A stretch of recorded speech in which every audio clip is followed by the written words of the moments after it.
We have to remember that Marx hasn't just produced his theories and then been forgotten. So what has happened as a result of Marxism? So now we're looking at Marxism after Marx, which starts on page 19.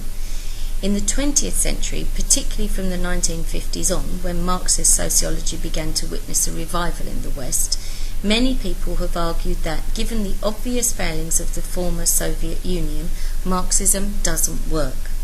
This point of view was considerably strengthened by the spectacular collapse of communist regimes in Eastern Europe at the end of the 1980s and the breakup of the Soviet Union in 1991. So, is Marxism dead? And what we need to consider as well is, was what actually happened in those communist countries exactly what Marx had suggested was the way that things would be moved forward? So, we need to think about that. Stalinism and the Soviet bloc. There are a number of points to be made here. Firstly, Marx would not have identified the Eastern Bloc countries of 1917 to 91 as lying beyond capitalism. These societies were, from 1930 on, Stalinist, not Marxist, and many non-Soviet Marxist studies have highlighted this crucial difference. But here is the point, that Stalinism was following Marxism, but ultimately there was a leader, and that leader was Joseph Stalin, and that goes completely against what Marxism is saying, that that there should just be equality for everybody. Although Stalin's Soviet Union claimed to be Marxist, Stalin's ideas and the unique historical and political situation were much more influential than the political and economic theories of Marx.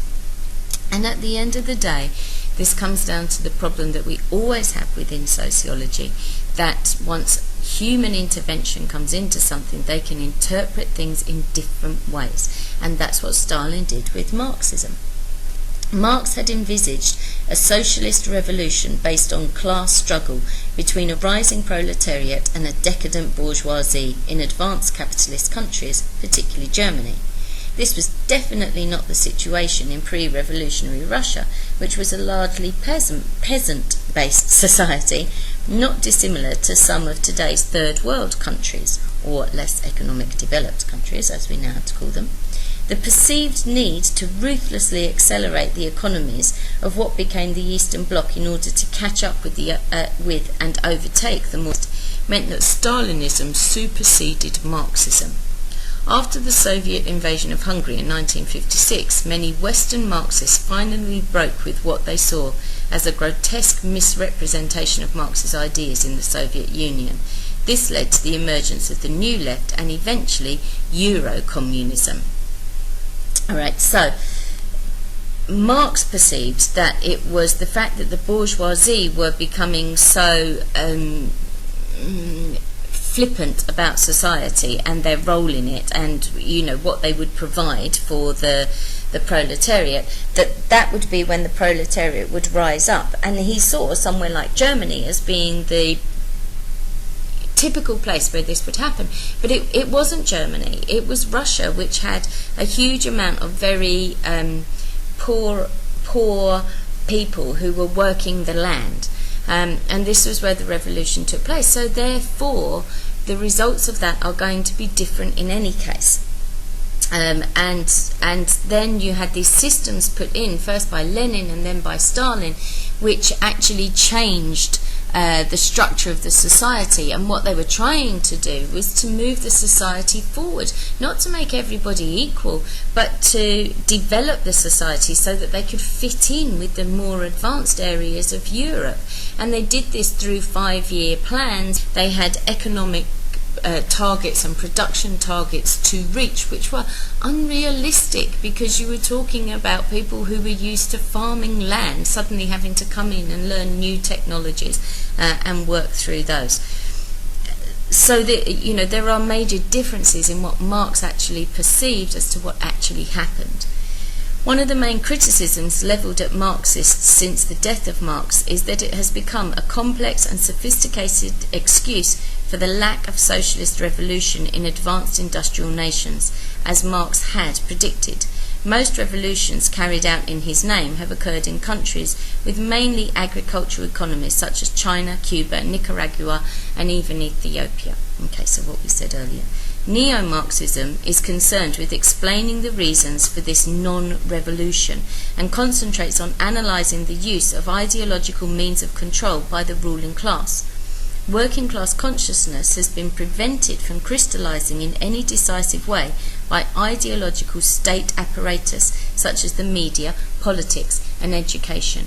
So people are educated within schools, which is the ideological state apparatus, to accept that this is their role in life, this is what they can achieve, and this is the sort of job that will be good for them, that they're never going to be the owner of the factory. And they read in the media and they see on the TV about these different things, and so they know that's their level and that's where they're supposed to be. And politics keeps them there because your bourgeoisie are in control of the political system, and therefore taxes and tax rates make sure that people can only attain to certain levels. Marxism has been used by sociologists as a tool of analysis of capitalist societies in the post-war period and has produced remarkably fruitful studies.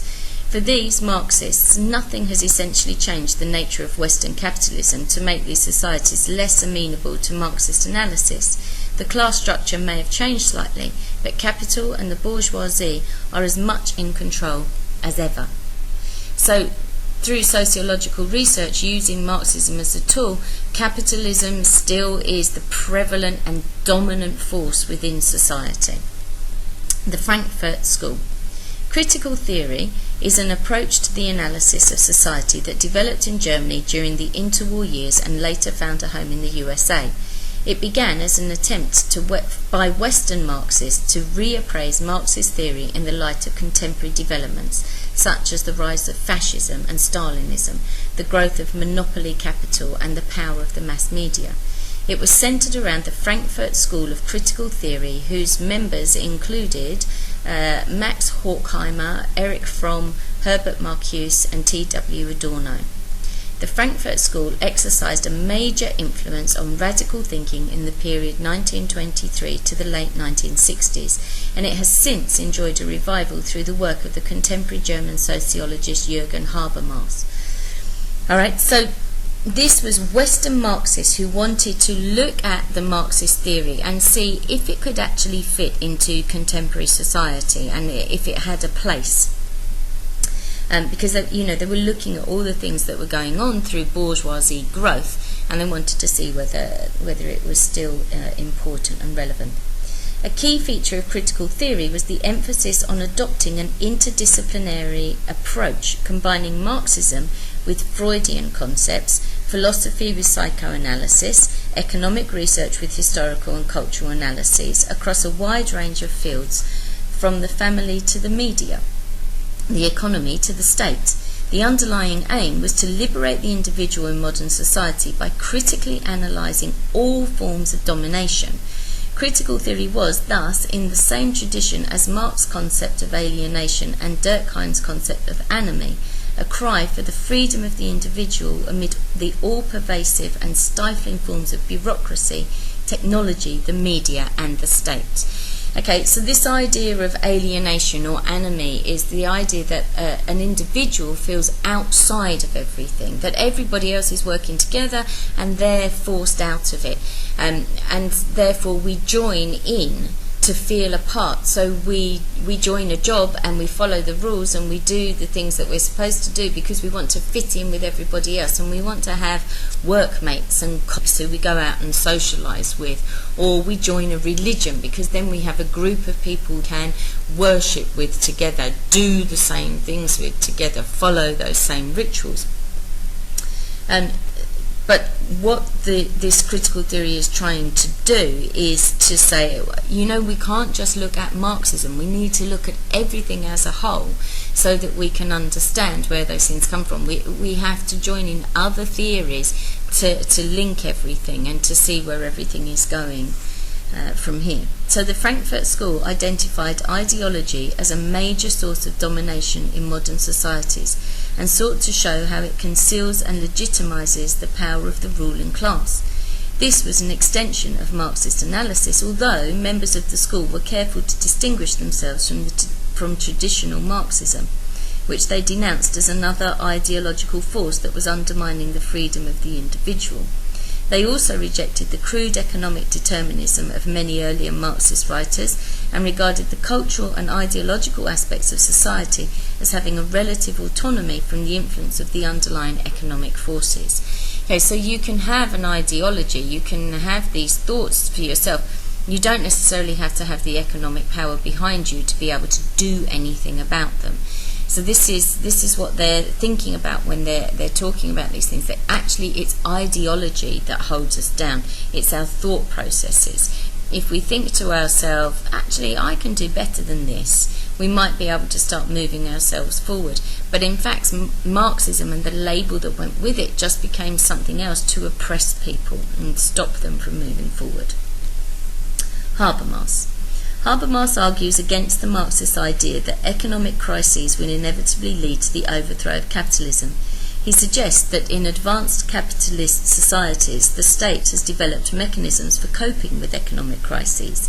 It has also found means of incorporating the working class in the capitalist system, so that at present there is little class consciousness or will to bring about the revolutionary change. So if you look to countries across the world now, as we're going through this global economic recession, although there have been riots and revolutions and calls for change, in certain countries they're experiencing the same things, but they're not responding in that way because the infrastructure of the society is there to kind of help and support the working class people or the proletariat. So therefore they don't start thinking that they need to have a revolution.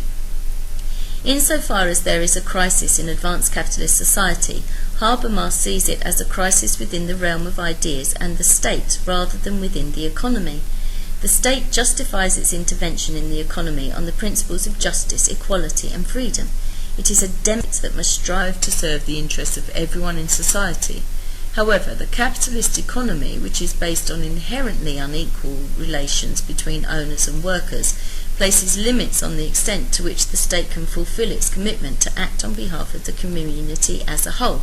For example, the principles of justice and equality demand that the state intervene in the economy to combat the problem of unemployment, but as the causes of unemployment are largely beyond the control of the state, its policies will inevitably fail or prove less successful than people hoped for. If people's expectations of the state are constantly disappointed, a legitimation crisis may result, whereby the state finds it difficult to maintain the popular support it requires for it to survive in its present democratic form. Okay, so although the state may say, look, we're putting structures into place to help you, once unemployment figures start to rise, the state can't do a huge amount about that because the means of production and the means of employment are ruled by the bourgeoisie, and the state can't actually do anything to do that. So eventually people will be disappointed with the state and the structure, and they may then feel that they need to head into a revolution. Habermas's analysis of advanced capitalism reflects his general belief that non-material factors such as ideas and language make a fundamental contribution to the structure of society and need to be analysed in their own right rather than reduced to a mere reflection of material force. Okay, so yes, again, going back to this ideology, ideas and language have a really big contribution to make. Okay, and we can't just talk about material forces. So somebody with good ideas, somebody with the ability to talk well and convince other people to do things with them, also have an awful lot of sway and influence, but they have to work together with those material forces.